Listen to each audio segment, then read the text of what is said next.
بچہ بولا اور کہا کہ وہ اجمل ہے، یعنی نام بھی اس کا ملتا جلتا تھا۔ ابو نے اس سے پوچھا۔ ہم نے محسوس کیا کہ کچھ بچہ نارمل نہیں ہے، وہ ہکلا کر بول رہا تھا، لیکن اس کی مشابہت بہت زیادہ ہمارے جمیل سے تھی۔ بچے نے بتایا کہ وہ اپنے گھر سے آیا ہے، وہ یہاں بھاگ کر پہنچا ہے۔ اس کے باپ نے اس کی ماں کو چھریاں ماری ہیں۔ ماں باپ کا نام تک نہیں جانتا، نہ ہی گاؤں کا پتہ تھا، بس وہ یہ جانتا تھا کہ اس کا نام اجمل ہے۔ میری امی نے کہا کہ اسے کھانا کھلا کر چھوڑ آؤ۔ ہم نے اس دن سبزی بنائی ہوئی تھی۔ اس نے کھانے سے انکار کر دیا، جبکہ بالکل جمیل بھی وہ کھانا نہیں کھاتا تھا۔ ہماری امی اسے کچھ اور بنا کر دیتی تھی، تو امی نے اس دن بھی ایسا ہی کیا، اس بچے نے وہ کھا لیا۔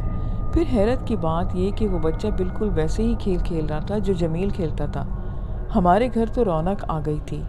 ابو اسے لے کر پولیس اسٹیشن گئے، تو پولیس نے کہا کہ جب تک اس کے لواحقین کا علم نہیں ہوتا ہم اسے عیدی فاؤنڈیشن دے دیتے ہیں، آپ اسے ادھر چھوڑ جائیں۔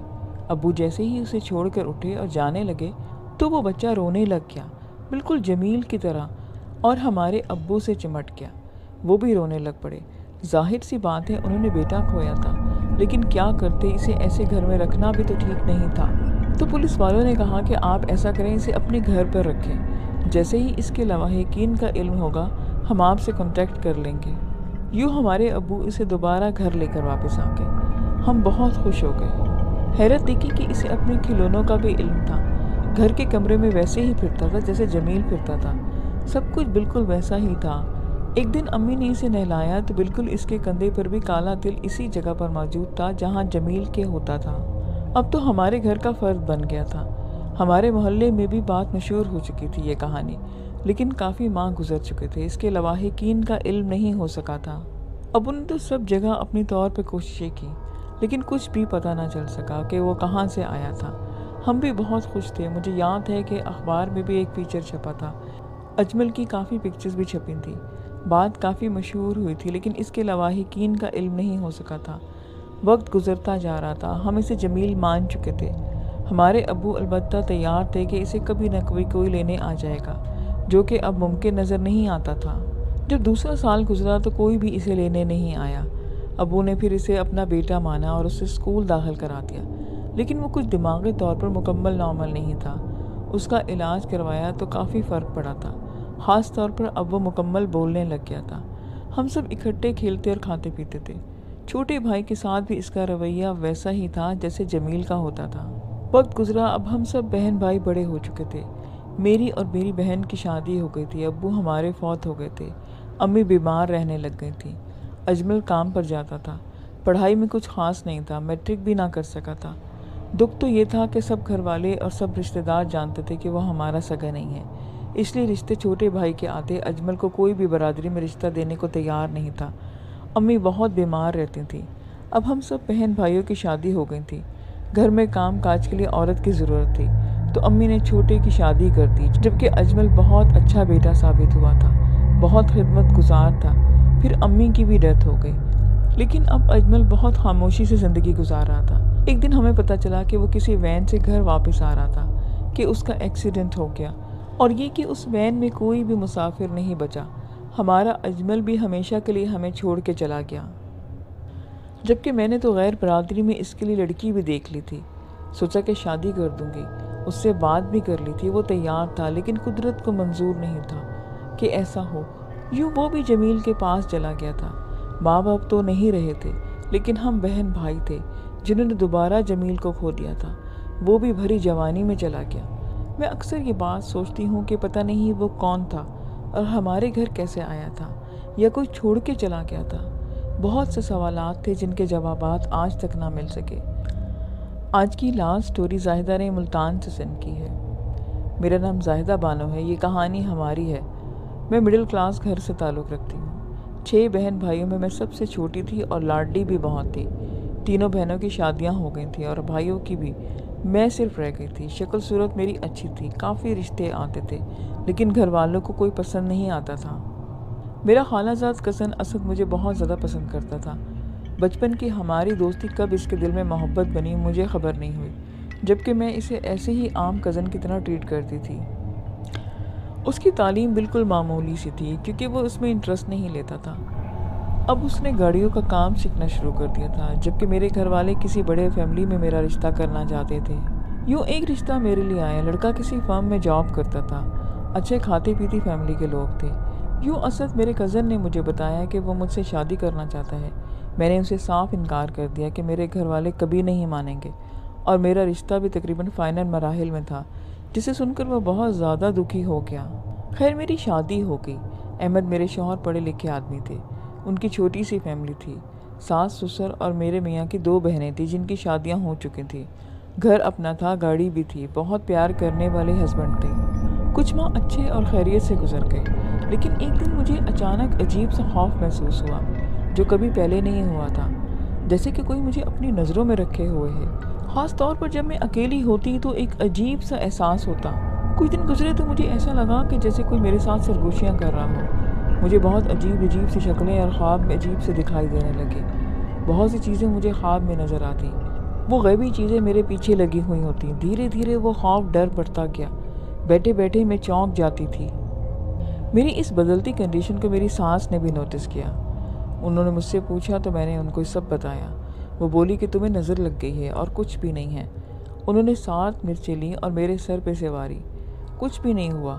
جب انہوں نے مرچیں جلائیں تو اتنی گندی اسمیل کمرے میں اٹھی کہ آپ مت پوچھیں۔ میری سانس کا ماتھا ٹھنکا کہ ایسا نہیں ہونا چاہیے، یہ سب ٹھیک نہیں ہے، مرچوں کے جلنے کی ایسی بدبو نہیں آتی۔ لیکن میرے میاں کو یقین نہیں آیا تھا۔ مرچوں کو جلانے کے بعد میری طبیعت بہت زیادہ خراب ہو گئی، تیز بخار ہو گیا۔ ڈاکٹر بھی گھر آیا، اس نے کہا کہ آرام کرے۔ میں نے جو اتنے دن بخار میں رہی تو میرے سسر نے میری ساس کو بہت ڈانٹا کہ تم نے خواہ مرچیں جلائیں، بچی بلا وجہ ڈر گئی۔ خیر اب تو مجھے آوازیں سنائی دینا لگ گئی تھی، جیسے کہ کوئی مجھے بلا رہا ہو، بہت ہی عجیب و غریب سی آوازیں، جیسے کوئی سرگوشی کر رہا ہو۔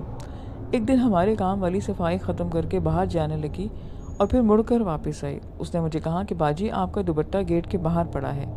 میں بہت حیران ہوئی کہ میں تو باہر نہیں گئی، تو میرا دوپٹہ کیسے باہر چلا گیا؟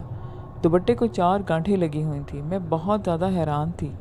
اس کے بعد مجھے میرے شوہر پر شک ہونے لگ گیا، جیسے کہ وہ مجھے مارنا چاہتے ہیں۔ کبھی مجھے ساس پر شک ہوتا۔ عجیب سی حالت ہو گئی تھی میری۔ ایک دن مجھے لگا کہ ساس مجھے مار دے گی۔ میں نے اپنے آپ کو کمرے میں بند کر لیا۔ بہت مشکلوں سے میں نے دروازہ کھولا۔ اب میرے ساس سسر کے درمیان ایک عجیب سی جنگ ہو گئی تھی کہ اسے ڈاکٹر کو دکھائیں یا کسی عالم کو، اور میرے میاں بیچارے بہت پریشان تھے۔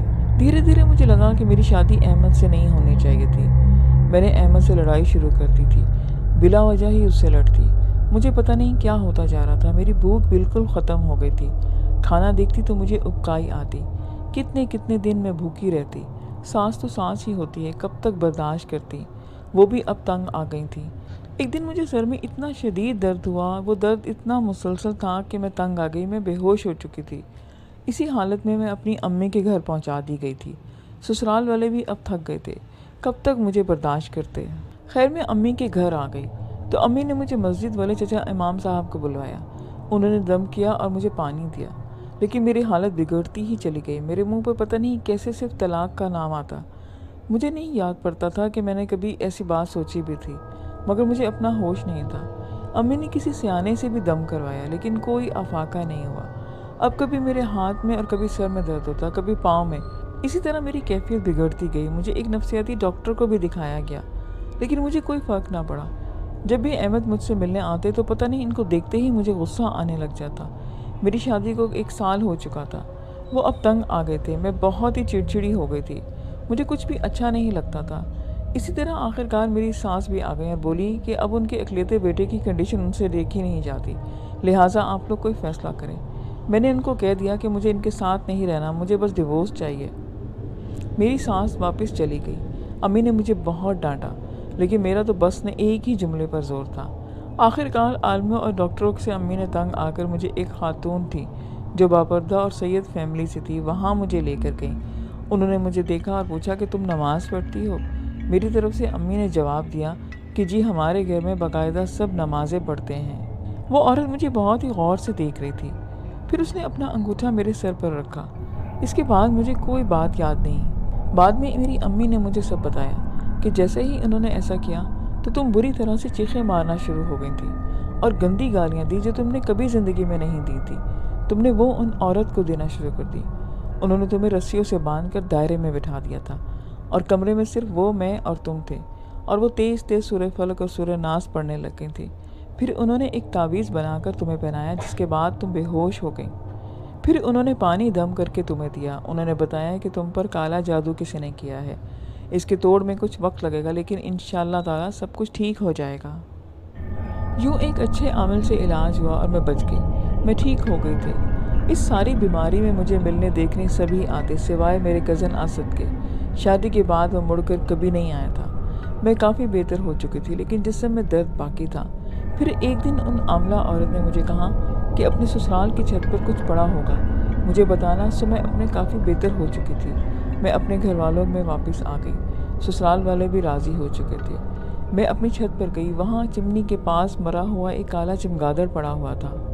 انہوں نے مجھے کہا کہ اب کالا جادو ختم ہو چکا ہے، تم دین کی طرف آ جاؤ ورنہ تم نہیں بچ سکو گی۔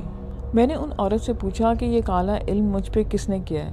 انہوں نے جواب دیا کہ بیٹا رہنے دو، جو بھی یہ علم کرتا ہے وہ اندھا ہو جاتا ہے، کیونکہ یہ ہمارے دین میں جائز نہیں ہے اور اس کو سزا ضرور ملے گی۔ پھر ہمیں خبر ملی کہ اسد کا ایکسیڈنٹ ہوا ہے۔ میرے گھر والے اس کو پتہ کرنے گئے۔ دوران ایکسیڈنٹ اس کی آنکھوں میں شیشے لگے تھے، جس کی وجہ سے اس کی دونوں آنکھیں ضائع ہو گئیں۔ تو کیا اسد نے یہ سب میرے ساتھ کیا تھا؟ کیونکہ وہ مجھے بسنے نہیں دینا چاہتا تھا۔ حسد میں آ کر اس نے ایسا کیا۔ بعد میں اس نے خود اقرار کیا کہ میرے ساتھ جو کچھ ہوا وہ اس نے کروایا تھا، تاکہ تمہیں طلاق ہو جائے اور پھر وہ اپنا رشتہ بھیجے اور یوں انکار کی گنجائش نہ رہے۔ وہ بھول گیا تھا کہ رشتے تو آسمانوں پر بنتے ہیں، دنیا کی زور زبردستی میں نہیں۔ لسنر، یہ آج کی سٹوریز تھیں۔ آئی ہوپ کہ آپ کو اچھی لگی ہوں گی۔ مجھے اپنا فیڈ بیک کمنٹس میں آ کے ضرور دیجیے گا۔ پھر ملیں گے نیو سٹوریز کے ساتھ۔ اپنا خیال رکھیں۔ خدا حافظ۔